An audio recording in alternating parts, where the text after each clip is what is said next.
자신이 가진 모든 것을 잃고 인생이 통째로 흔들렸던 성경의 인물이 있습니다. 우리가 잘 알고 있는 욥입니다. 욥은 모든 것을 가지고 있으면서도 주변 사람들로부터 존경까지 받았던 사람이었습니다. 그러나 사탄을 통해서 하나님은 그의 삶 전체를 흔드셨고 아무것도 없는 무의 상태를 만드셨습니다. 욥은 갑자기 모든 것을 잃고 순식간에 조롱의 대상이 되었습니다. 누구보다도 앞장서서 조롱한 사람은 놀랍게도 아내였습니다. 욥에게 하나님을 욕하고 죽으라고 했습니다. 삶의 기반이 흔들리면 가짜가 드러나는 법입니다. 흔들리기 전에는 알지 못했던 아내의 마음이 드러난 것입니다. 친구들의 마음도 드러났습니다. 욥은 너무도 많은 것을 가지고 있었기에 이 세상 사람들이 만들어 놓은 성공이라는 허황된 논리에 의해 떠받들려 살다가 이제 또 한 번 그들의 세상적인 논리에 의해 아무것도 가진 것 없는 가장 초라한 존재로 전락해 버리고 말았습니다. 마음 하나 단단히 붙잡고 버텨야 하는데 그 마음도 다 녹아내리고 파멸 속에서 그가 의지할 수 있는 것은 오직 하나님뿐이었습니다. 그러나 그의 마음속 깊은 억울함은 숨길 수가 없었습니다. 이렇게 된 상황에서 산다는 것이 무슨 의미가 있는지 하나님의 의와 하나님의 선에 대해서 깊은 회의에 빠졌습니다. 그런 그에게 하나님은 말씀하십니다. 욥기 38장 4절입니다. 내가 땅의 기초를 놓을 때에 내가 어디 있었느냐? 내가 깨달아 알았거든 말할지니라. 하나님의 말씀은 존재의 근원을 망각하고 살았던 욥의 깊은 교만을 들추어내고 있습니다. 자신의 기반이 철저히 무너진 상태에서 시작된 깊은 묵상은 욥으로 하여금 생명의 거룩함과 하나님의 은혜를 깨닫게 해 주었습니다. 시편 62편 5절에서 6절입니다. 나의 영혼아 잠잠히 하나님만 바라라. 무릇 나의 소망이 그로부터 나오는도다.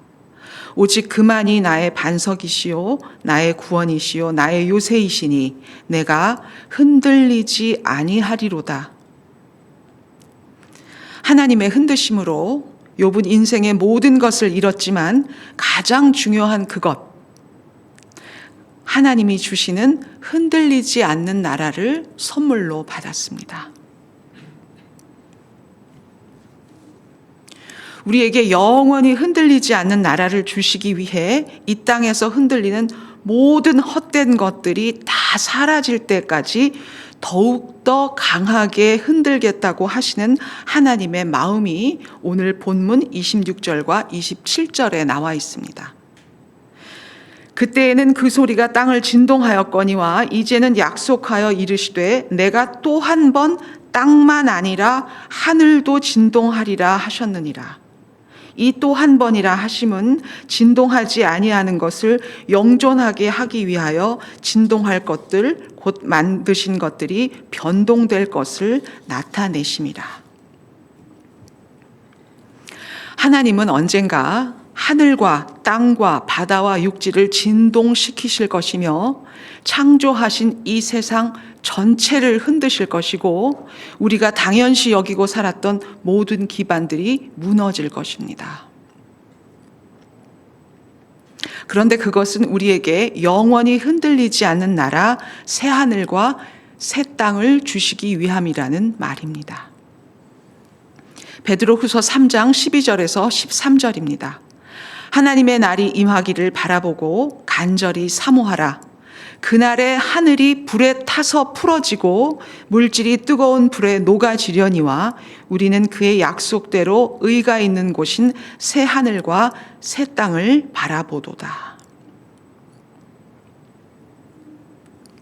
내 삶의 터전과 기반을 흔들리지 않게 확고하고 풍성하게 해주시는 하나님이 아니라 오히려 흔드시는 분이 하나님임을 알아야 할 것입니다. 자신의 기반이 흔들려야 비로소 우리가 흔들리지 않는 나라를 바라보기 때문입니다. 돈으로, 건강으로, 자녀로, 배우자로 우리를 흔드실 때 우리는 우리 삶의 우선순위를 조용히 돌아보게 됩니다. 다 잃기 전에는 무엇이 가장 중요하고 영원한 것인지 우리는 절대로 깨닫지 못합니다. 하지만 그럼에도 불구하고 이 땅에서 자신의 기반이 흔들리기를 바라는 사람이 있을까요? 아마도 우리 기도의 대부분은 자신의 기반이 흔들리지 않고 그 위에 더욱 확고하고 풍성하게 쌓아달라는 것일 텐데 우리의 바람과는 반대로 우리를 흔드시는 하나님의 마음은 어떤 것일까요? 우리 가운데 흔들리지 않은 영원한 것들만 남게 하시려고 사라져야 할 것들을 다 흔드시는 것입니다. 오늘 본문 12장 18절 18절에서 24절에는 너무도 중요한 그 흔들리지 않는 나라를 설명하기 위해서 두 개의 큰 산이 등장을 합니다. 히브리서는 구약과 신약을 관통하는 긴 터널과도 같습니다. 오늘 이 길고 긴 터널은 구약의 시내산에서 출발해서 신약의 시온산에 이르고 있습니다. 먼저 시내산에서 출발합니다. 모세가 이스라엘 백성을 이끌고 홍해를 건너 제일 먼저 도착한 곳이 시내산 기슭입니다. 구약시대 이스라엘 백성들은 이 시내산을 많이 두려워했습니다. 심지어 짐승이라도 그 산에 들어가면 돌로 침을 당한다 하였으니 얼마나 무서웠겠습니까? 모세도 이 같은 광경을 보고 두렵고 떨린다고 했습니다. 불이 붙는 산, 침침하고 흑암과 폭풍 가운데 하나님의 말씀도 너무 두려워서 무서워서 더 말씀하지 말아달라고 듣기조차 두려워했습니다.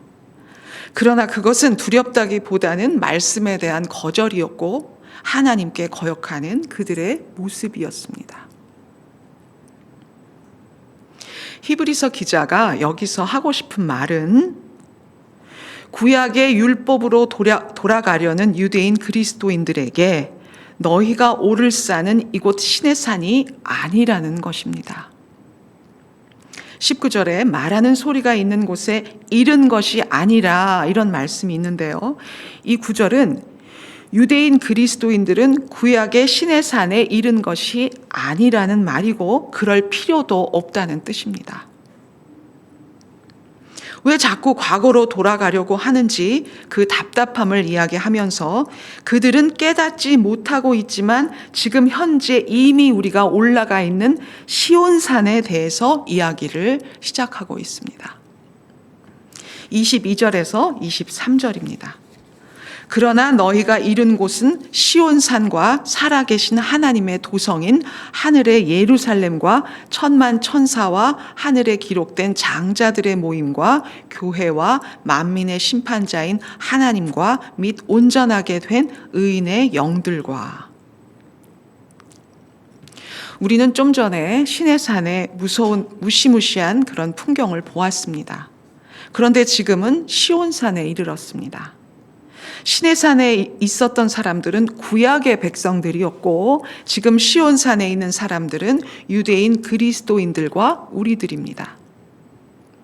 무서움과 공포에 떨면서 율법 아래 죽을 수밖에 없었던 그 시내산이 아니라 우리 모두 지금 시온산에 있다는 것입니다. 시온산에 대한 보다 선명하고 구체적인 그림인 새하늘과 새 땅, 새 예루살렘에 대한 설명이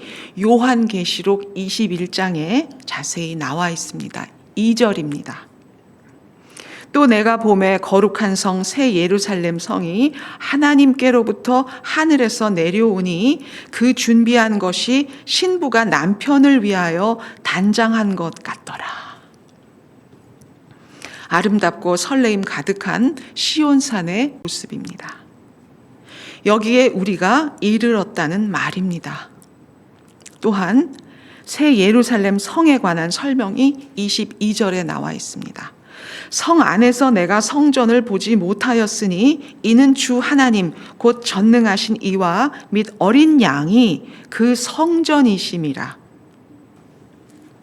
성 안에서 성전을 보지 못하였다고 하면서 어린 양이 성전이라고 기록되어 있습니다. 그러므로 시온산에 우리가 올라와 있다는 것은 어린 양 예수님과 함께 있다는 것입니다. 우리가 어떻게 시온산에서 행복하게 예수님과 함께 있게 되었나요? 24절입니다.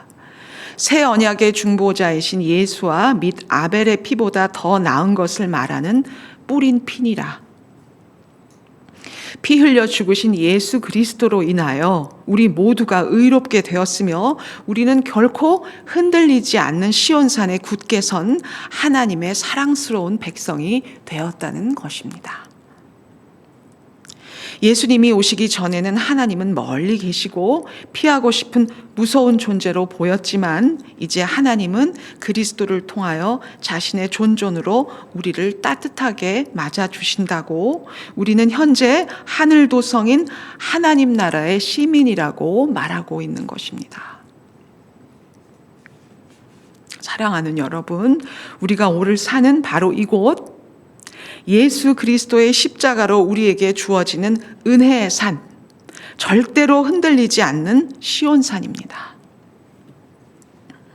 그럼에도 또다시 구약의 신의 산으로 가려하는 유대인 그리스도인들에게 이미 우리는 시온산에 있다고, 제발 정신 차리라고, 신의 산에 있었던 구약의 백성들은 말씀을 거절하고 율법을 거역하여 다 죽었다는 것을 기억하라고 히브리서 기자가 말하고 있는 것입니다. 그 신의 산에서는 땅만 흔들렸지만 종말의 때에는 땅뿐만이 아니라 하늘까지 진동하리라고 26절에서 말하고 있습니다. 그때에는 그 소리가 땅을 진동하였거니와 이제는 약속하여 이르시되 내가 또 한 번 땅만이 아니라 하늘도 진동하리라 하셨느니라.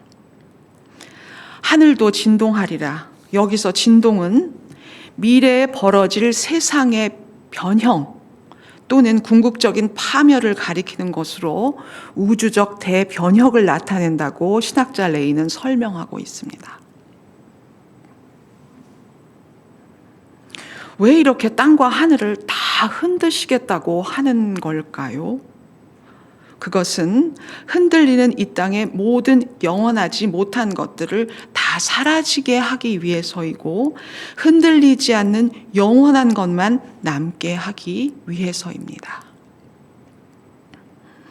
그래서 이제 우리에게 남겨진 삶의 과제는 흔들리지 않는 시온산에 서서 예수님과 함께 딱 붙어 있을 것인지, 아니면 끊임없이 흔들리는 이 땅에 사라질 것들을 쫓아 평생을 유리할 것인지에 관한 올바른 선택과 결정입니다. 이 땅에 사라질 것들을 쫓아 삶을 결정하려고 하는 유대인 그리스도인들을 향한 히브리서 기자의 안타까움은 이것입니다. 그렇게도 너희 조상들이 무서워했고 결국 다 죽음을 맞이한 신의 산 앞에서 왜 자꾸 서성이느냐? 이미 어린 양 예수 그리스도의 피의 공로로 다 같이 지금 시온산에 올라 있는데 왜 다시 율법으로 돌아가려고 하느냐? 제발 시온산에서 예수님과 함께 이제 주신 복과 자유를 마음껏 누리라고 말하고 있습니다. 28절입니다. 그러므로 우리가 흔들리지 않는 나라를 받았은즉 은혜를 받자. 이로 말미암아 경건함과 두려움으로 하나님을 기쁘시게 섬길지니. 은혜를 받자의 헬라어 에코멘 카리는 이미 허락된 은혜와 감사를 마음껏 붙잡고 누리라는 말입니다. 이미 시온산에 세우신 만큼 그 시온산의 넉넉함과 부요함을 충분히 누리라는 말입니다. 은혜를 받은 사람에게서 가장 뚜렷이 나타나야 하는 것은 기쁨과 감사입니다.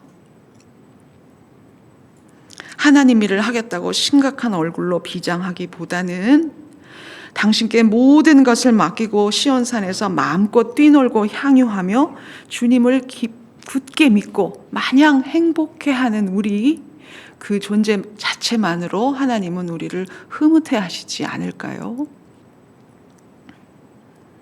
그러나 그럼에도 경건함과 두려움으로 하나님을 기쁘시게 섬기라고 하는 것은 하나님은 소멸하는 불이시기 때문입니다.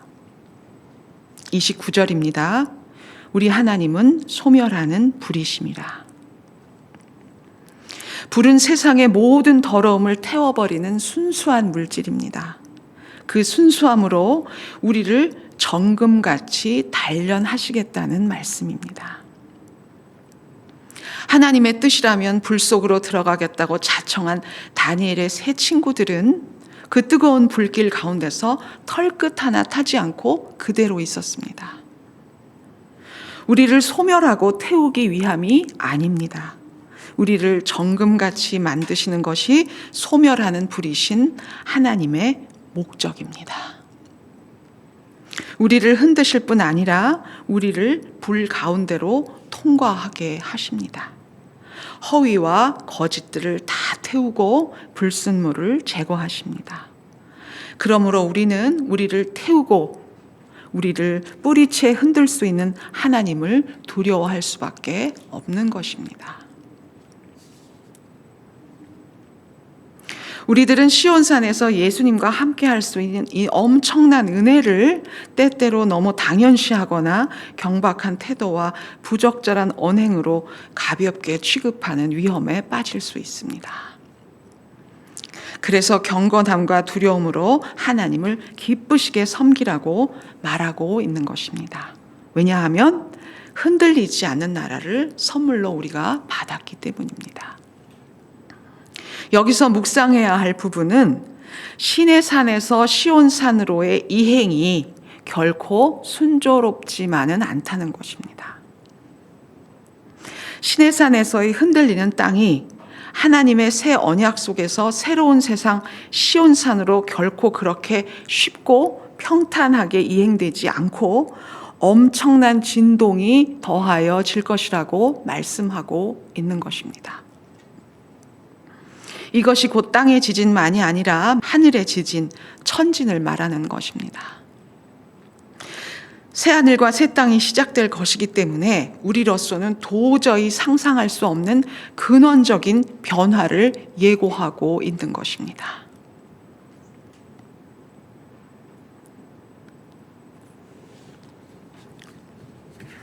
우리가 지금까지 살면서 뭔가를 감사할 때 그 감사의 제목들은 다 흔들리는 것들이었습니다. 좋은 대학에 가고 승진을 하고 집을 사고, 물론 감사할 일입니다. 하지만 언제든지 흔들릴 수 있는 것들이었습니다.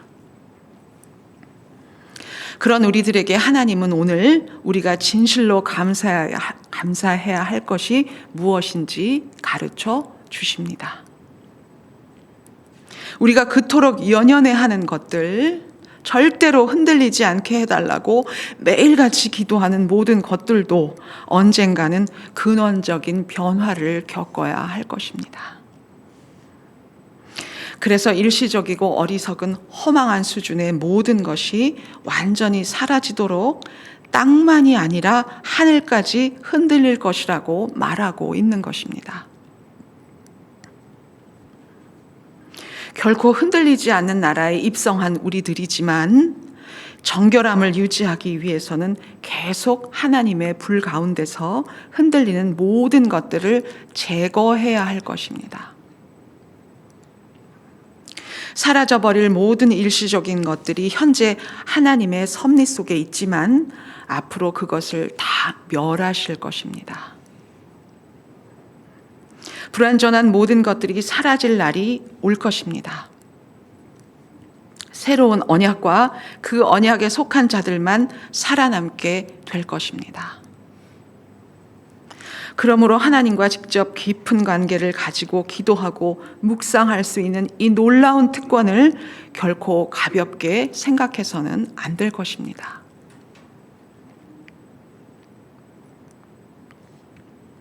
새하늘과 새 땅에 대한 하나님의 약속은 우리에게 신실한 약속임과 동시에 경고임을 잊어서는 안 될 것입니다.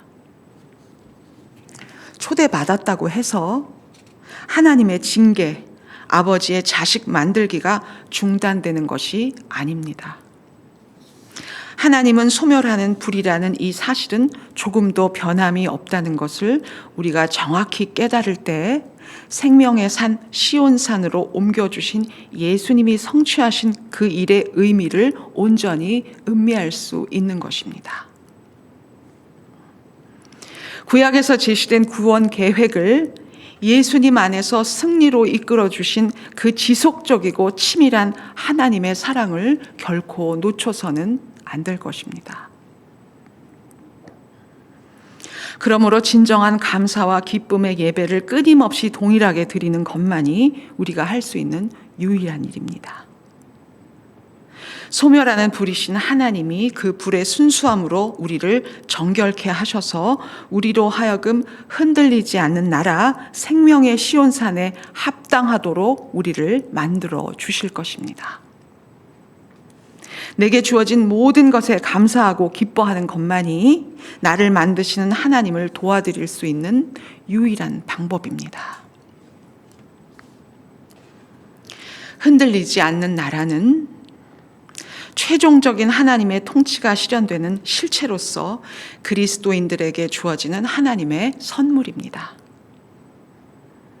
히브리서 기자는 새 언약하에 있는 유대인 그리스도인들이 흔들리지 아니할 하나님 나라를 선물로 받았기 때문에 심판을 자초하는 배교나 하나님의 은혜를 거부하는 행위를 범하지 말고 오직 은혜를 붙들 것을 간곡히 권면하고 있는 것입니다. 히브리서 기자의 이 긴박한 권고는 2000년이 지난 지금 유대인 그리스도인들 못지않게 우리도 마음에 담아야 할 중요한 말씀입니다.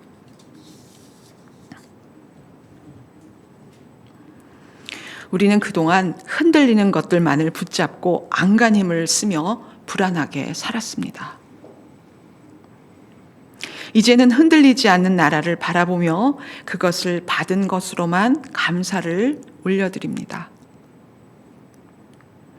우리의 삶의 기초는 이 땅이 아니라 흔들리지 않는 나라 시온산에 계신 영원하신 예수 그리스도 그분입니다.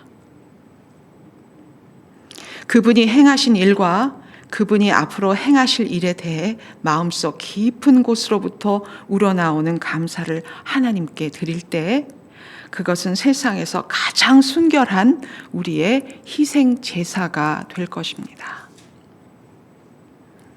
마태복음 13장 43절 예수님 말씀입니다. 그때 의인들은 자기 아버지 나라에서 해와 같이 빛나리라.